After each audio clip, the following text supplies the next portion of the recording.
ପ୍ରବଳ ବର୍ଷା 9 ଜିଲ୍ଲାକୁ ୟେଲୋ ୱାର୍ଣ୍ଣିଂ। ଆଞ୍ଚଳିକ ପାଣିପାଗ ବିଭାଗରୁ ମିଳୁଥିବା ସୂଚନା ଅନୁଯାୟୀ ଉତ୍ତର ପଶ୍ଚିମ ବଙ୍ଗୋପସାଗରରେ ଶୁକ୍ରବାର ଏକ ଲଘୁଚାପ ସୃଷ୍ଟି ହୋଇଛି। ଏହା ଆସନ୍ତା 2 ଦିନ ଉତ୍ତର ପଶ୍ଚିମ ଦିଗରେ ଗତି କରିବ। ଏହାର ପ୍ରଭାବରେ 30 ତାରିଖ ପର୍ଯ୍ୟନ୍ତ ରାଜ୍ୟର ବିଭିନ୍ନ ସ୍ଥାନରେ ବର୍ଷା ଲାଗି ରହିବ। ଏଥିସହ ସମୁଦ୍ର ଅଶାନ୍ତ ରହିବ। ଆଗାମୀ 3 ଦିନ ଯାଏଁ ସମୁଦ୍ର ମଧ୍ୟକୁ ନ ଯିବାକୁ ମତ୍ସ୍ୟଜୀବୀଙ୍କୁ ପରାମର୍ଶ ଦିଆଯାଇଛି।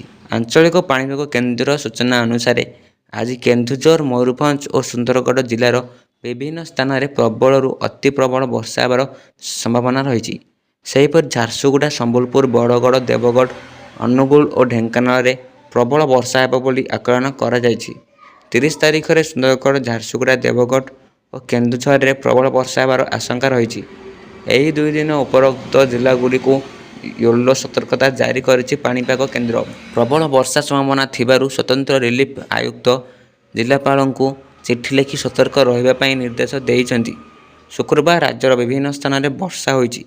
ଶୁକ୍ରବାର ସକାଳ 8:30ରୁ ସନ୍ଧ୍ୟା 5:30 ମଧ୍ୟରେ ଅନୁଗୁଳରେ ସର୍ବାଧିକ 102 ମିଲିମିଟର ବର୍ଷା ରେକର୍ଡ କରାଯାଇଛି।